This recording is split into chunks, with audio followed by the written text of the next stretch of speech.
जय जिनेंद्र साहब। अरे आइए आइए, पधारिए बिराजिए। जय जिनेंद्र साहब, पधारिए। एक मिनट, फोन आया। हाँ बेटा बोल। हाँ हेलो पापा। अरे मेरे अकाउंट में एक बार 50,000 रुपये ट्रांसफ़र करो ना, मेरे को ज़रूरत भी है और कुछ शॉपिंग भी करनी है। हाँ तो कोई बात नहीं, मैं कर देता हूँ, अभी ट्रांसफर कर देता हूँ। हाँ तेरे को जो लाना है वो ला ले, बढ़िया से बढ़िया ब्रांडेड से ब्रांडेड शॉपिंग कर दो, कोई तकलीफ नहीं है। और हेलो, ये तेरा आईफोन भी खटारा फेंक दे और उसको अपग्रेड कर ले, 16 प्रो मैक्स लिया, ठीक है? वो भी साथ में करता हूँ मैं। हाँ ठीक है। आप तो बहुत बड़ा दिल रखते हैं, बच्चे जो भी डिमांड करते हैं सब पूरी कर देते हैं ना। अरे साहब, अपने ज़माने में अपन ने कितनी तकलीफें देखी, पॉकेट मनी भी नहीं मिलती थी, और मिलती भी इतनी थी तो उससे कुछ ज़रूरतें पूरी नहीं होती थी। हर चीज़ के लिए मन मारना पड़ता था। स्कूल में वही 2 ड्रेसें, एक बैग कितने सालों तक चलता था, फटे हुए कपड़े, फटे हुए जूते, हर चीज़ के लिए अपने को मन मारना पड़ता था। साइकिल बड़ी मुश्किल से लाई थी।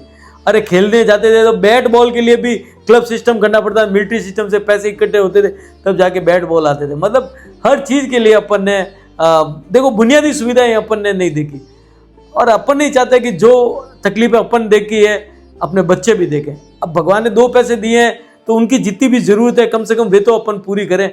पर आपकी आज़ादी का बच्चे गलत फ़ायदा तो नहीं उठाते हैं। आप यहाँ बैठे हैं, बच्चे अहमदाबाद। देखो भाई साहब, मुझे अपने बच्चे पर पूरा भरोसा है, वो कोई गलत काम नहीं करेगा। और जवानी है, अभी शौक मौज करने की उम्र है, अभी पूरे नहीं करेंगे तो कब करेंगे? और इस उम्र में बंदिशें डालना भी ठीक नहीं है। पर थोड़ा बच्चों की जीवन शैली पर भी वॉच तो रखनी चाहिए। लड़कपन की उम्र है, क्या पता गलत संगत में पढ़कर बच्चे बिगड़ न जाएं। तो आप क्या चाहते हैं कि हम उनकी मॉनिटरिंग करें, उनके ऊपर वॉच रखें, उनके ऊपर शक करें? अरे साहब, मुझे अपनी औलाद पर पूरा भरोसा है। वो हमारा सर कभी झुकने नहीं देगा, वो हमारी इज्जत के बारे में बहुत सोचता है। साहब बुरा मत मानना, कल एक व्हाट्सएप पे वीडियो आया था जिसमें कुछ बच्चे ड्रिंक कर रहे थे। उनमें से किसी ने वेटर के साथ मारपीट कर दी तो पुलिस आई और उन सभी को पकड़ के ले गई, फिर रात को छोड़ भी दिया। वो वीडियो जब मैंने देखा ध्यान से तो उसमें एक बेटा आपका भी था। हो सकता है कि उसने नहीं पी हो, लेकिन उन सबको छोड़ दिया है। क्या बात कर रहे हो? मैं अभी फ़ोन लगा के पूछता हूँ। अरे रुके साहब, अभी फ़ोन करके कोई फ़ायदा नहीं है। फिर उसे लगा कि मेरी किसी ने कंप्लेंट की है, लेकिन कंफर्म है आपका बच्चा है। और हो सकता है कि उसने कोई गलती की भी नहीं हो, वो खाली उनके साथ ही गया हो और गलत संगत के कारण फंस गया हो, और गलती करने से पहले ही उसे सबक भी मिल गया हो। पर ज़्यादा आज़ादी भी कभी कभी धोखा दे जाती है।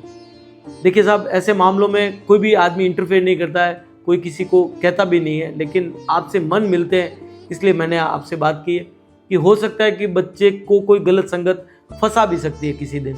तो हमने जो तकलीफें देखी है बच्चे वे नहीं देखें, इसलिए तो हम उनको मन मर्जी से पैसे देते हैं, इतनी आज़ादी देते हैं। बदले में बच्चे भी हमारा खूब ख्याल रखते हैं, ऐसी बात नहीं है।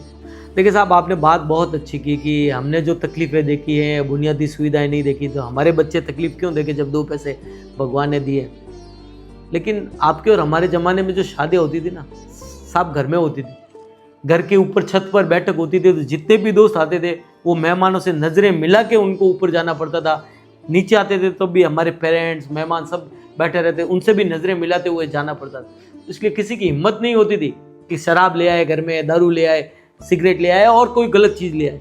लेकिन आज रिजॉर्ट में शादियाँ होती हैं, टॉप फ्लोर में दूल्हे के कमरे होते हैं, टॉप फ्लोर पर दूल्हे के दोस्तों के कमरे होते हैं। तो कोई ना कोई तो गंदी मछली होती है जिसे पीने की आदत होती है, वो बाकी सबको बिगाड़ देता है। जहाँ आज़ादी है, जहाँ खुलापन है, वहाँ ये सब चीज़ें हो जाती है। तो आज़ादी जितनी भी हो, लेकिन उस पर एक वॉच रहती है ना, तो साहब अपने बच्चे कभी भी गलत राह पे नहीं जा पाते। आपको बहुत बहुत धन्यवाद कि आपने हमारी आंखें खोल दी।